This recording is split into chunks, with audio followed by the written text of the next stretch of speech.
got my work cut out of me for this one. Just kind of dirty. There were some worse things in this. This is the one with that crazy AC cord. There were some worse things in there, but I just snipped them all out. The output transformer wasn't suitable for this amp, so just kind of snipped it out. But cleaning all of this will be a little bit of a task. Oddball capacitors in there. All gotta go. Got a new tranny waiting. Bread and butter. It's the fun stuff to work on for sure.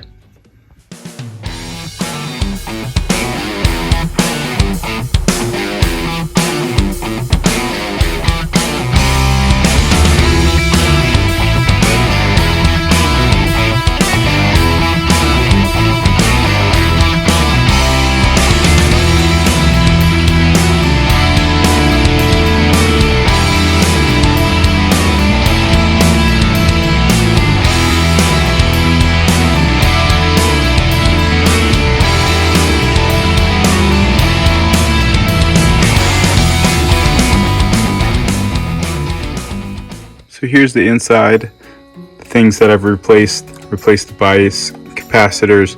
I added a resistor there for inrush current. Originally there is not one, but since there are so many things done to this circuit already, I felt like that was a good addition with, if someone could return it to stock if they needed to. I replaced that resistor right there as it was non-original, and everything biased in spec with all the original values, which was like perfect. Added a grid stop resistor, replaced the screen grid resistors. I replaced these two sockets because they were broken on the top side. Rewired the AC circuit and disconnected the ground switch.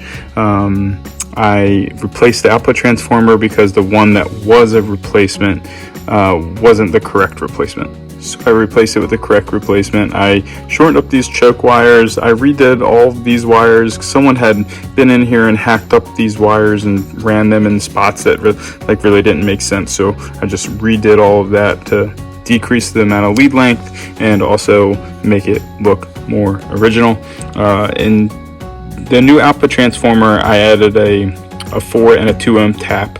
So here's the switch, and I actually have some numbers to add to this, and I put a little switch on there that matches the rest of the knobs, which is beautiful.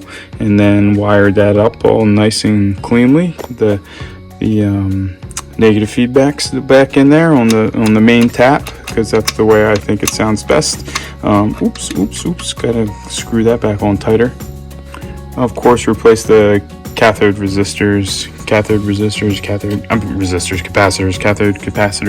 cleaned everything up. Everything was so dirty and dusty inside, so everything is super clean now. Wiring is all super nice. I think I'm pretty proud of the way that this turned out, because it was a complete basket case when it came in.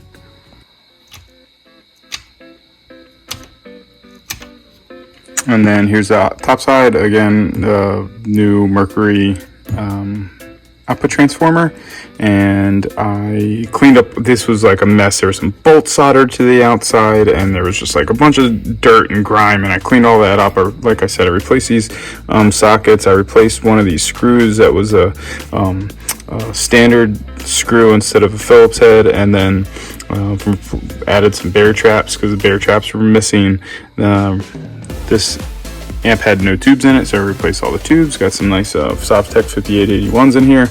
Love those tubes.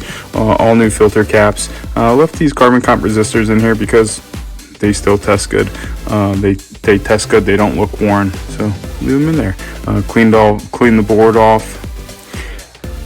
Tell you when I did the capacitors. New stainless steel center self-tapping screws that look as close to the originals as possible. No, devil's in the details, would love to have some of the original tubes, but I love these Softec 5881s. Probably my favorite tube, these Softec 5881s. Notes of yesteryear, someone doing calculations on the chassis. Very interesting. I could have wiped it away, but I thought it was kind of cool for the amplifier, so I left it.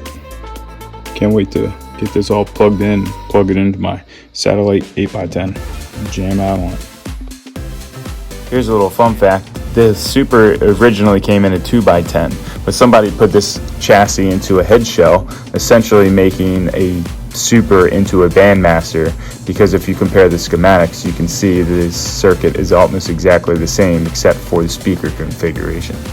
Thanks, have a good one, see you next time.